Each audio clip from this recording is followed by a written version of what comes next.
over. Today we're going to look at the first two pieces in the Royal Conservatory of Music series in the prep book. This is the book before book one. These pieces would be, by some people, considered to be easy. But honestly, it's my belief, and I think I'm right, that there are no easy pieces, okay?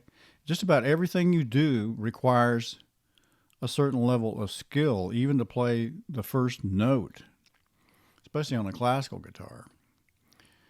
In this case, in this book, this is like I said, these are the first pieces. They are easier,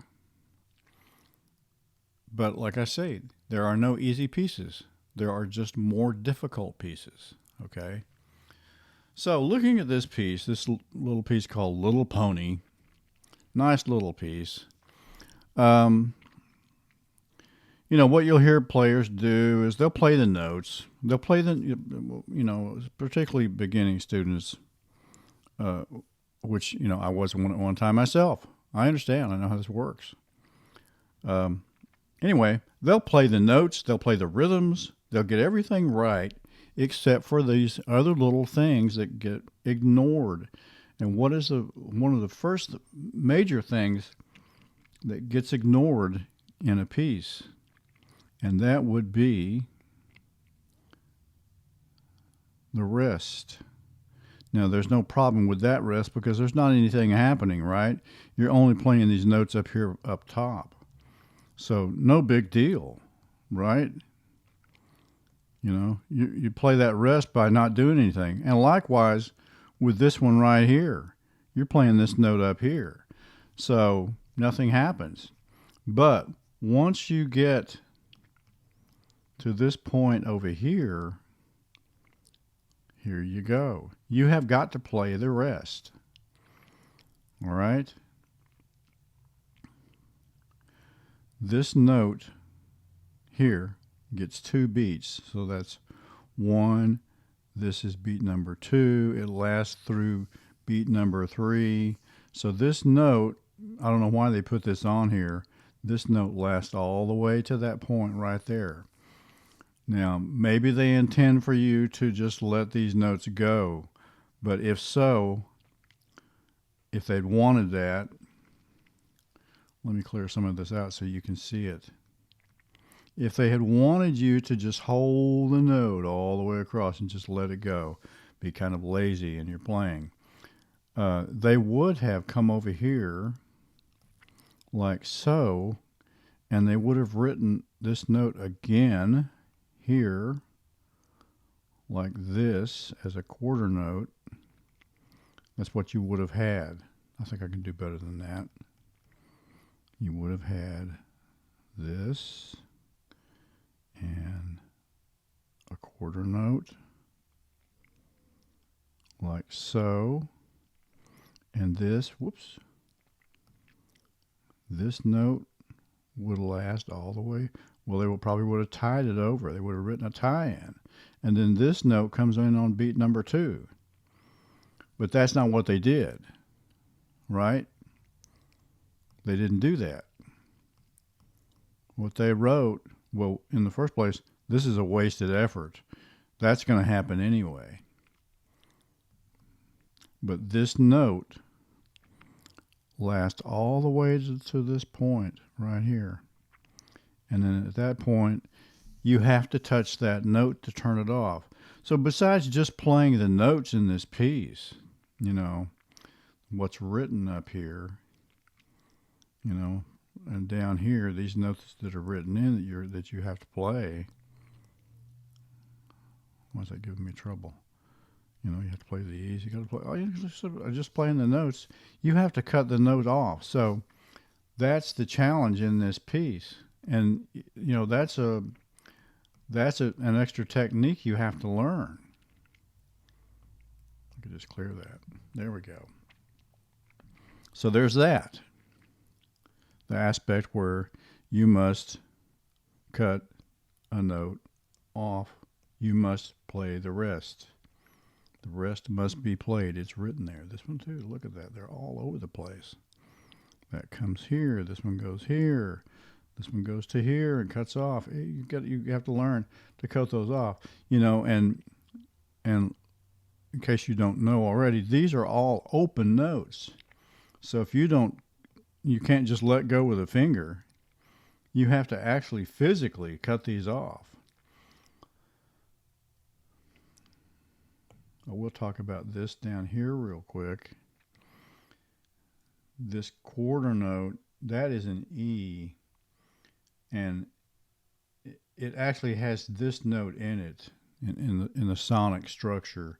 This note right here actually is sounding here because they're both E's. They're both E notes. But this one here does not. I'm going to say you can't really hear this one. It's there, but you really can't hear it. So this one requires that you play this note, this E, and that when you play right after you play this note, because these are both P notes, you're going to use your thumb, P, on your right hand to play these notes. After you play this note, you're going to do what I call, you're going to cheat. You're going to play this note, and then you're going to reach over right after you play this note, and you're going to cut this one off. You're going to cut that note off right here, like so. Just like that. So, that's, to me, is the hardest part in some ways of playing this piece, is learning this other technique.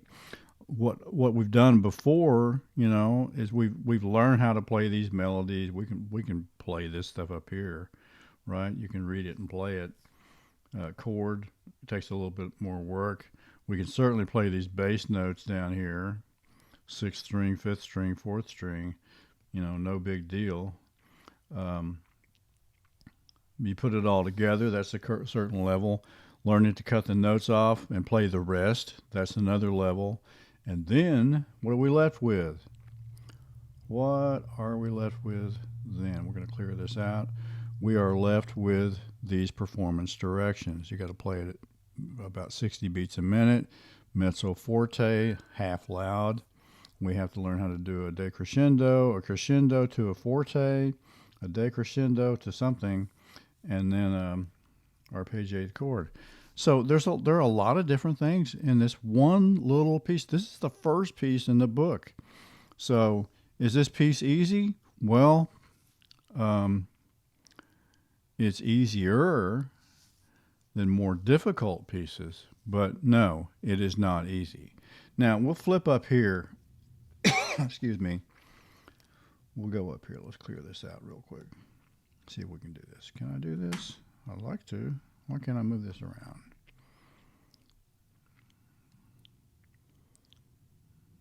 Keep working. Oops. Come back here. Now, Dance of the Isles, the next one down, yet again, not much different here. It's the same type thing. You have this, you have your melody up here. It's kind of the same type stuff. You're playing a melodic line on the top, and you're playing a bass line on the bottom down here, like so. Yet again, now that is this piece an easy piece? No. Is it harder than the last one? No, it's got more notes, but it has the same exact stuff. And these things will come up all the time. You're always going to see these things in other pieces. And rather than to gloss it over right now and tell you not to worry about it, no, I want you to learn how to do those things. Here we go, right here. And we're not going to beat this one to death here. This note comes over here. It's got to cut off. The great thing about a rest here is that you can cut that note right away, right? Because you don't have to do anything. You don't play anything here. You play the rest, but you don't have to play a note. So when you get to this point on beat number 1 right here, when you get to beat number 1, you just reach over and touch that 5th string and cut it off. Okay?